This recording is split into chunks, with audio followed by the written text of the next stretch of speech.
Hello everyone, my name is Anupam Sharma और मेरे channel का नाम है मैथ्स विद लॉजिक। तो दोस्तों, अब सारे स्कूलों में प्री बोर्ड खत्म हो चुके हैं और अब सेल्फ स्टडी का टाइम है। लेकिन प्रॉब्लम क्या है कि जब हम सेल्फ स्टडी करने बैठते हैं तो हमें लगता है कि हमें सब आता है और हम बुक बंद कर देते हैं। लेकिन प्रॉब्लम यह है कि हम उन्हीं क्वेश्चंस पे फोकस करते हैं जो हमें आते हैं, और जो हमें नहीं आते वो हमारा मन कहता है कि जरूरी थोड़ी ये आ जाए। काफी बार आपने एग्जाम के बाद बच्चों को कहते सुना होगा कि यार, मैं जो पढ़ के आया था वो तो आया ही नहीं था। लेकिन ये सोच के देखो कि जो आपने पढ़ा था वो सभी ने पढ़ा था, और कंपटीशन उन क्वेश्चंस में होता है जो हम पढ़कर नहीं जाते, यानी थोड़े से टिपिकल या थोड़े से ट्रिकी क्वेश्चंस। तो दोस्तों, मैं आज आपको ये नहीं बताऊंगा कि क्या पढ़ना है, मैं आज आपको बताऊंगा कि पढ़ते कैसे हैं। तो शुरू करते हैं चैप्टर 1 से। क्लास 10th, पहला चैप्टर है रियल नंबर। हमने रियल नंबर खोला। अब रियल नंबर के अंदर कितने टॉपिक्स हैं, आप उनकी लिस्ट बनाइए। जैसे मैंने लिस्ट बनाई है कि पहला टॉपिक हो गया अपना the fundamental theorem of arithmetics. इसके बारे में हमने स्टडी करा। अब फंडामेंटल अरिथमेटिक थ्योरम बोलती है कि कंपोजिट नंबर का जो प्रोडक्ट होता है उनमें सारे प्राइम नंबर आता है। यानी मैं कह सकता हूं कि composite number equal to P1 into P2 into P3, यानी प्रोडक्ट ऑफ प्राइम नंबर होता है। जैसे मैंने एग्जांपल लिया है 6 इक्वल टू 2 इंटू 3, यानी 2 भी प्राइम नंबर है और 3 भी प्राइम नंबर है। एक कंपोजिट नंबर लिया मैंने 10, तो ये हो गया 2 इंटू 5। यानी मैं कह सकता हूं कि कंपोजिट नंबर का जो प्रोडक्ट होता है वो उन सब में प्राइम नंबर आता है, या फैक्टर जो होते हैं वो उसमें सब प्राइम नंबर आते हैं। ये अपना एक टॉपिक हो गया फंडामेंटल थ्योरम ऑफ अरिथमेटिक। इसके आप एग्जांपल देख सकते हैं। फिर दूसरा टॉपिक आया हमारे पास एचसीएफ एंड एलसीएम। तो आप एचसीएफ और एलसीएम निकालना सीखिए, और इससे रिलेटेड जितने भी क्वेश्चन है आप सोल्व कर लीजिए। और मुझे लगता नहीं है कि एचसीएफ और एलसीएम में 2 या 3 क्वेश्चन आप सोल्व करोगे आपको परफेक्टली आ जाएगा कि एचसीएफ और एलसीएम में हमें क्या करना है। फिर नेक्स्ट टॉपिक आता है अपना HCF into LCM equal to product of two given number. यानी अगर आपको एग्जाम में 2 क्वेश्चंस या 2 नंबर आपको दे रखे हैं क्वेश्चंस के अंदर, तो आप उनका एचसीएफ और एलसीएम निकालिए और यहाँ पे पुट कीजिए और इसको प्रूफ कीजिए कि LCM into HCF equal to product of given number होता है या नहीं। तो इससे रिलेटेड आप 1-2 क्वेश्चन कर लीजिए। फिर आपके पास आता है 4 की पावर n, 6 की पावर n, 15 की पावर n और 14 की पावर n। इस टाइप के क्वेश्चन आपके बन सकते हैं। तो इससे रिलेटेड आप 2-3 क्वेश्चन कर लीजिए। और लास्ट में आता है आपके पास इर्रेशनल। हमें किसी भी नंबर को इर्रेशनल प्रूफ करना है। जैसे आपके पास इसमें क्वेश्चंस जो बन सकते हैं वो ये बन सकते हैं √2 को इर्रेशनल प्रूफ करना, √3 को इर्रेशनल प्रूफ करना और √5 को इर्रेशनल प्रूफ करना। अगर आप इन तीनों में से एक क्वेश्चन आप अपने हाथों से प्रैक्टिस कर लेते हैं तो आप ये तीनों क्वेश्चन कवर कर सकते हैं। उसके बाद आप इस टाइप के क्वेश्चन कर लीजिए 3 + 2√5। एक ये क्वेश्चन कर लीजिए 1/√2, ये मल्टीप्लाई में है 7√5 और ये माइनस में है 5 - √3। और बस इसके अंदर आपको नंबर चेंज होके आएगा।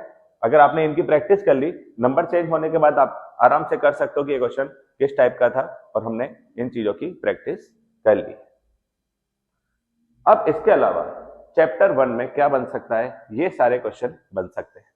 मैं किसी रेफरेंस बुक को प्रमोट नहीं करूंगा, मैं सिर्फ आपको ये बोलूंगा कि ये जो टॉपिक्स है, इन टॉपिक्स से रिलेटेड 4-5 क्वेश्चन आप किसी भी रेफरेंस बुक से कर लीजिए, आपको चैप्टर 1 अच्छे से आ जाएगा। अब हम चलते हैं चैप्टर 2 पे, पॉलिनोमियल।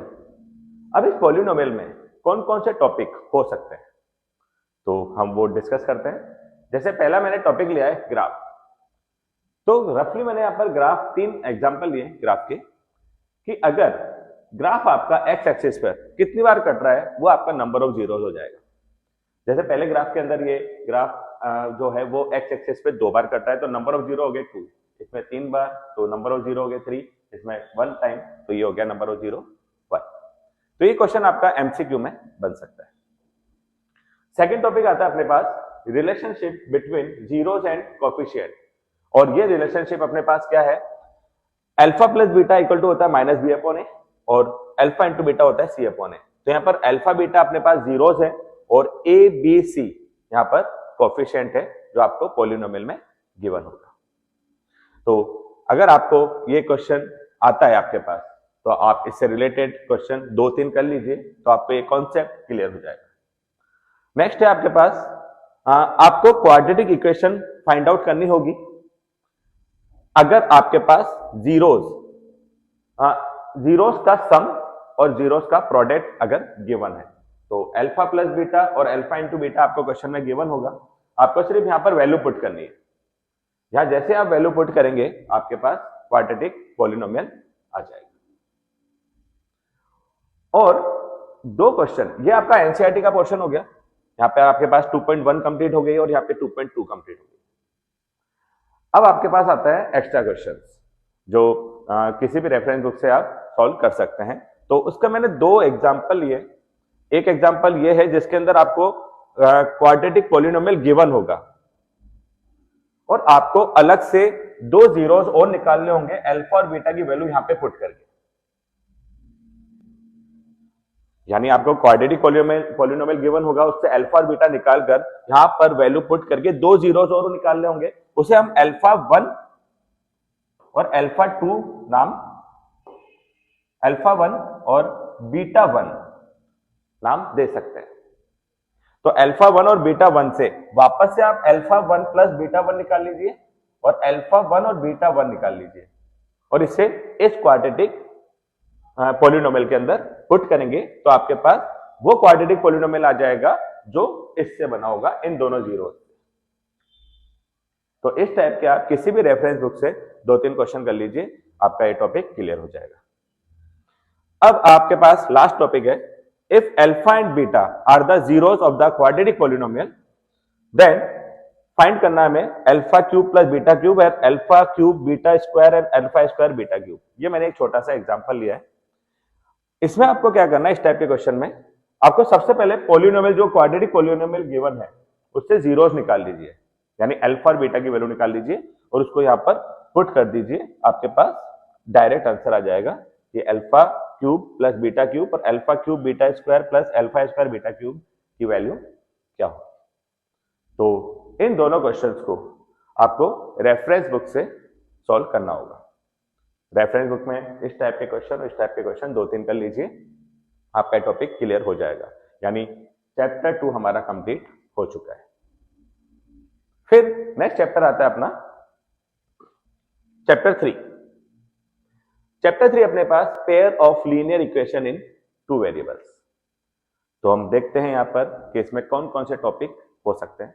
जैसे पहला टॉपिक है a1 upon a2 not equal to b1 upon b2 not equal to c1 upon c2, जिसके अंदर यूनिक सॉल्यूशन बनता है। इसको हमें कंसिस्टेंट भी बोल सकते हैं या फिर इंटरसेक्टिंग लाइन आती है इस इक्वेशन के अंदर, और ये इक्वेशन इस तरह से गिवन होती है, a1 है b1y c1, a2 है b2y एंड c2। और ये a1 b1 c1 और a2 b2 c2 यहाँ पर कोफिशिएंट्स है वेरिएबल के। ये इक्वेशन आपको गिवन होगी, आपको सिर्फ फाइंड आउट करना है कि वो जो इक्वेशंस हैं उसके अंदर यूनिक सॉल्यूशन आएगा, मैनी सॉल्यूशन आएगा या नो सॉल्यूशन आएगा, या फिर वो कंसिस्टेंट और इनकंसिस्टेंट भी पूछ सकता है, या फिर इंटरसेक्टिंग, कोइंसिडेंट या पैरेलल पूछ सकता है। तो इससे आप ये वाला टॉपिक क्लियर कर सकते हैं। इससे रिलेटेड आप एनसीईआरटी से 2-3 क्वेश्चन कर लीजिए, आपका कॉन्सेप्ट क्लियर हो जाएगा। अब नेक्स्ट टॉपिक आता है आपके पास मेथड्स, क्योंकि इस टाइप के क्वेश्चन या इस टाइप की जो इक्वेशंस है इसको सॉल्व करने के 3 मेथड होते हैं। एक है ग्राफिकल मेथड, एक है सब्स्टिट्यूशन मेथड और एक है एलिमिनेशन मेथड। तो ये मेथड आपको समझने पड़ेंगे। इससे रिलेटेड क्वेश्चन 2-3 क्वेश्चन आप हाथों से निकाल लीजिए, प्रैक्टिस कर लीजिए, आपको ये टॉपिक क्लियर हो जाएगा। अब प्रॉब्लम आती है हमारे पास वर्ड प्रॉब्लम। तो वर्ड प्रॉब्लम में कौन कौन से टॉपिक हो सकते हैं वर्ड प्रॉब्लम के अंदर, जैसे अपने पास है एजेस वाले क्वेश्चन। तो किसी भी रेफरेंस बुक से या एनसीईआरटी से आप एजेस वाले 2-3 क्वेश्चन कर लीजिए इस मेथड से। इन तीनों में से किसी मेथड से आप कर सकते हैं। ठीक है, ये भी क्लियर होता जाएगा और आपके ये कॉन्सेप्ट भी क्लियर होते जाएंगे। या फिर आपके पास क्वेश्चन बनता है फिक्स्ड और वेरिएबल कॉस्ट का, इससे रिलेटेड क्वेश्चन भी आपके पास है वर्ड प्रॉब्लम के अंदर। या फिर फ्रैक्शन या रेशो वाला क्वेश्चन, या फिर cost of object, bat ball वाला हो सकता है या पेन पेंसिल वाला हो सकता है। तो इससे रिलेटेड आप क्वेश्चन आराम से सॉल्व कर लीजिए, आपका ये टॉपिक क्लियर हो जाएगा। नेक्स्ट है 2 डिजिट नंबर। तो 2 डिजिट नंबर से क्वेश्चन बन सकते हैं, ये वाली वर्ड प्रॉब्लम भी आपके पास आती है। और लास्ट है आपके पास पेरीमीटर और एरिया। ये मैंने सारे वर्ड प्रॉब्लम्स लिखी है कि इससे रिलेटेड वर्ड प्रॉब्लम आपके पास बन सकती है। तो इससे रिलेटेड आप 2-3 क्वेश्चन आप कर लीजिए किसी भी रेफरेंस बुक से, आपका टॉपिक क्लियर हो जाएगा। तो ये अपना चैप्टर 3 कंप्लीट हो चुका है। नेक्स्ट चैप्टर आता है अपने पास क्वाड्रेटिक इक्वेशन।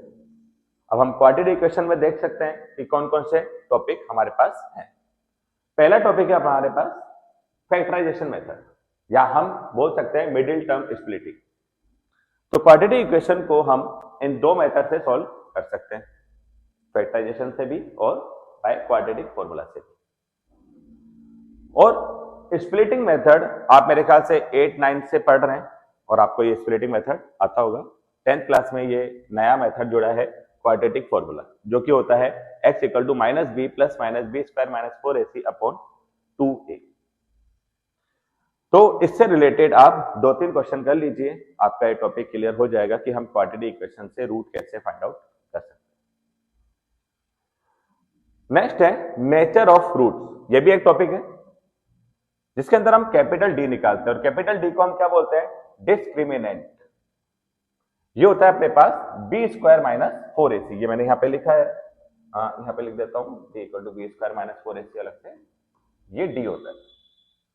अगर b² - 4ac आपके पास पॉजिटिव आ रहा है तो रियल रूट्स होते हैं, अगर ये आपके पास 0 आ रहा है तो इक्वल रूट्स होते हैं, और ये आपके पास अगर नेगेटिव आता है तो रूट्स नॉट एग्जिस्ट होते हैं। तो इससे रिलेटेड आप 2-3 क्वेश्चन कर लीजिए। अब यहाँ पे जो डिस्क्रिमिनेंट हमने फॉर्मूला देखा है b² - 4ac, इससे रिलेटेड एक क्वेश्चन और बनता है जिसके अंदर हमें k फाइंड आउट करना होता है। क्वेश्चन में या क्वाड्रेटिक इक्वेशन में आपको k गिवन होगा, अननोन वेरिएबल, उसे फाइंड आउट करने के लिए बोलेगा ये, और इसके अंदर आपको दिया होगा कि इक्वल रूट्स है, तो वहां पर आपको ये वाला फॉर्मूला लगाना है कि b² - 4ac = 0। अगर आपको इक्वल रूट्स गिवन है तो उस यहां पर जब आप वैल्यू पुट करेंगे तो उससे हम k की वैल्यू आराम से फाइंड आउट कर सकते हैं। और इसके अंदर ये क्वेश्चन तो हो गया अपने पास कंप्लीट, क्योंकि क्वाड्रेटिक इक्वेशन गिवन है या तो k की फॉर्म में, या फिर हमें रूट निकालने हो तो आप ये मेथड अप्लाई कर सकते हैं या डिस्क्रिमिनेंट वाला फॉर्मूला अप्लाई कर सकते हैं। लेकिन यहां पर बनती है वर्ड प्रॉब्लम, क्योंकि अगर आपको वर्ड प्रॉब्लम समझ में नहीं आएगी तो आपके पास क्वाड्रेटिक इक्वेशन भी नहीं बनेगी, क्योंकि क्वाड्रेटिक इक्वेशन अगर गिवन होगी तो आप आराम से सॉल्व कर सकते हैं, लेकिन अगर वर्ड प्रॉब्लम है तो बिना वर्ड प्रॉब्लम के आप क्वाड्रेटिक इक्वेशन फाइंड आउट नहीं कर सकते। तो अगर वर्ड प्रॉब्लम आपको समझ में आ रही है तो आप आराम से उसे क्वाड्रेटिक इक्वेशन में कन्वर्ट कर सकते हैं, और वर्ड प्रॉब्लम हमारे पास बन सकती है, वो है एज वाली, स्पीड टाइम वाली, राइट ट्रायंगल वाली और कॉन्जिक्यूटिव नंबर वाली। तो ये जो मैंने आपको टॉपिक बताए हैं, इससे रिलेटेड आप 2-3 क्वेश्चन हर टॉपिक के कर लीजिए, आपके पास क्वाड्रेटिक इक्वेशन के टॉपिक क्लियर हो जाएंगे। तो अपना चैप्टर 4 कंप्लीट हो चुका है।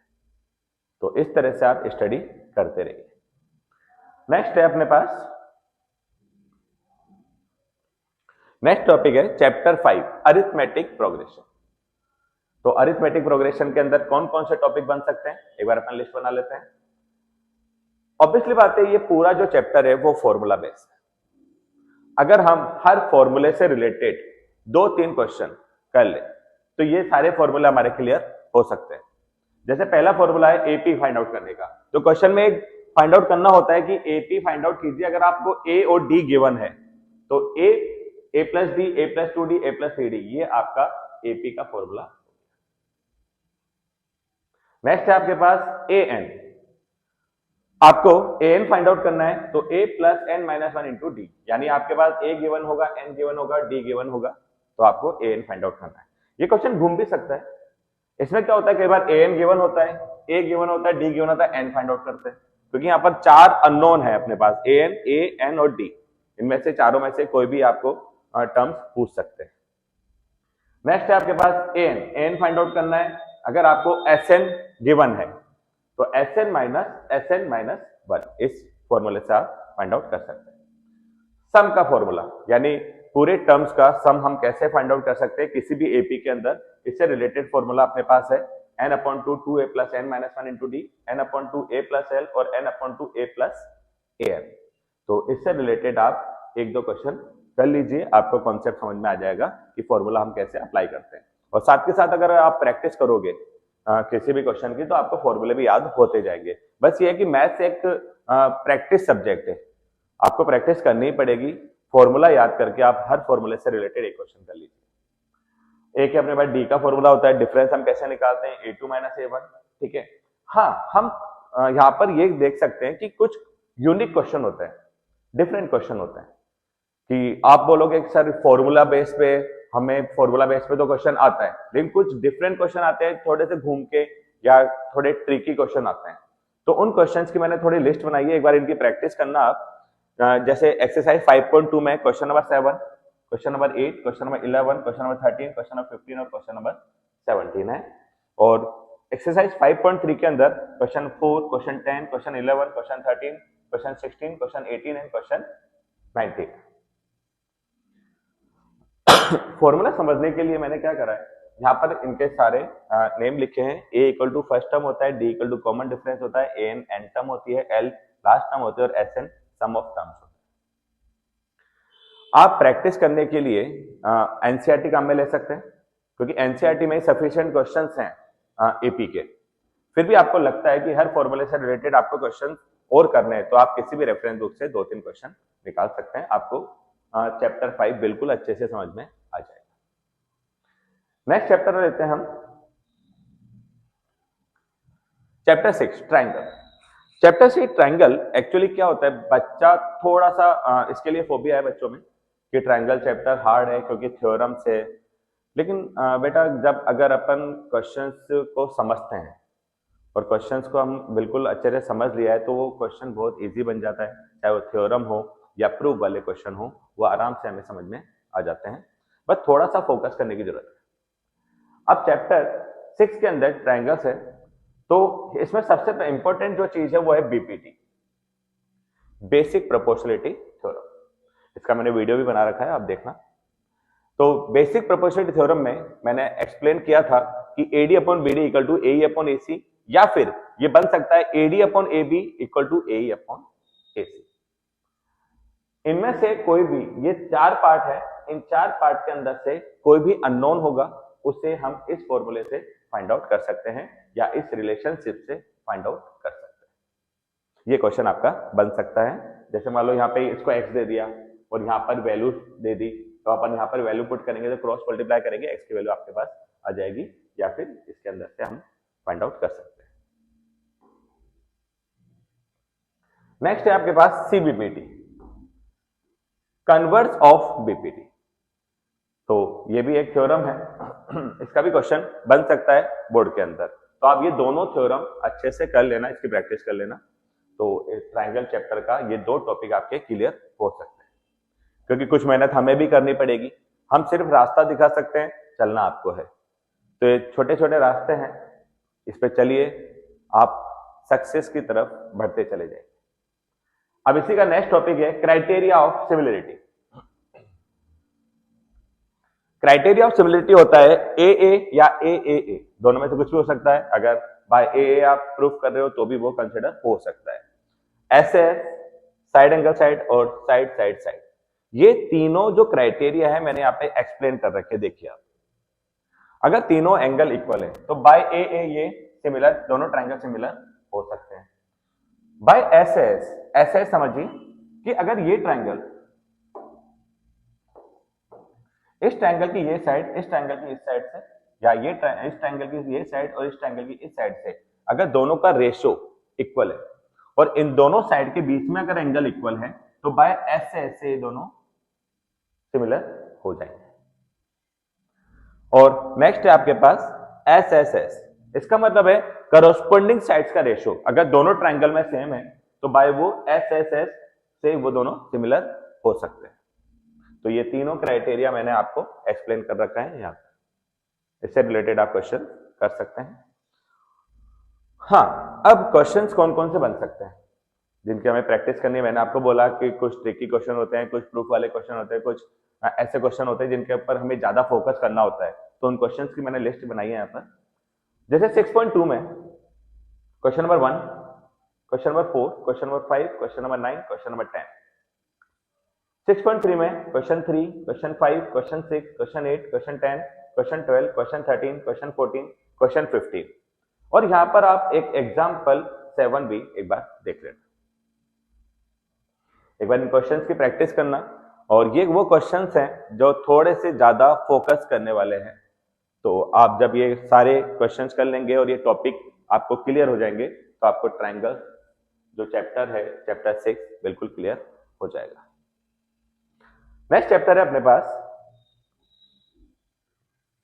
Chapter 7, coordinate geometry. अब कोऑर्डिनेट ज्योमेट्री में कौन कौन से टॉपिक हो सकते हैं जिससे रिलेटेड हमें क्वेश्चन करने हैं। तो सबसे पहले टॉपिक है डिस्टेंस फॉर्मूला। डिस्टेंस फॉर्मूला अपने पास है distance equal to x2 minus x1 का whole square plus y2 minus y1 का होल स्क्वायर का रूट। अब डिस्टेंस फॉर्मूले से रिलेटेड कौन कौन से क्वेश्चन बन सकते हैं वो अपन डिस्कस करते हैं। पहला है आइसोसेलेस ट्रायंगल। अगर हमें ट्रायंगल्स के तीनों पॉइंट के आपको कोऑर्डिनेट गिवन है तो आप उससे तीनों साइड निकाल लीजिए डिस्टेंस फॉर्मूले से। अगर तीनों साइड में से दो साइड इक्वल आ रही है तो आप बता सकते हो वो आइसोसेलेस ट्रायंगल हो गया। या फिर अगर तीनों साइड इक्वल आ रही है तो आप बता सकते हो इक्विलेटरल ट्रायंगल हो गया। या फिर इसमें कोलिनियर भी बन सकता है। कोलिनियर का मतलब है क्या तीनों पॉइंट एक ही लाइन में लाई कर रहे हैं, तो वो भी आप डिस्टेंस फॉर्मूले से फाइंड आउट कर सकते हैं। या फिर आपका बन सकता है क्वाड्रिलेटरल से रिलेटेड क्वेश्चन। क्वाड्रिलेटरल से रिलेटेड क्वेश्चन मैंने यहां पर एक्सप्लेन कर रखा है। देखिए यहां पर आपको एबीसीडी कोई भी क्वाड्रिलेटर के आपको कोऑर्डिनेट गिवन है, उन कोऑर्डिनेट को आप सीरियल में यहां पर अरेंज कर दीजिए। यहां पर मैंने जैसे फॉर एग्जांपल यहां पे मैंने एक कोऑर्डिनेट लिख दिया, यहां पे एक कोऑर्डिनेट लिख दिया, यहां एक कोऑर्डिनेट लिख दिया और यहां एक कोऑर्डिनेट लिख दिया। और आप फाइंड आउट कीजिए डिस्टेंस AB, BC, CD और DA। डिस्टेंस फॉर्मूले से आपने चारों साइड निकाली। आपने देखा कि चारों साइड इक्वल आ रही है। अब आप देखोगे या तो ये स्क्वायर हो सकता है या फिर रोम्बस हो सकता है, क्योंकि दोनों की प्रॉपर्टी सेम होती है कि ऑल साइड्स आर इक्वल। फिर आप क्या करोगे, इसके डायगोनल निकालिए AC एंड BD। तो AC की डिस्टेंस निकाली और BD की डिस्टेंस निकाली, दोनों इक्वल आ रही है। तो आप देखेंगे जब दोनों इक्वल आ रही है तो ये क्या हो सकता है, स्क्वायर, क्योंकि स्क्वायर के डायगोनल्स इक्वल होते हैं। अगर दोनों डायगोनल अनइक्वल आ रहे हैं तो आप 100% श्योर कह दोगे कि ये क्या है, रोम्बस है। अब अगर मान लो आपने AB, BC, CD, DA की निकाल ली डिस्टेंस, आपने देखा कि दोनों जो साइड है अपोजिट साइड वो इक्वल आ रही है। दूसरी पॉसिबिलिटी बता रहा हूं मैं कि चारों साइड निकालने के बाद या तो ये कंडीशन बन सकती है या फिर ये कंडीशन बन सकती है।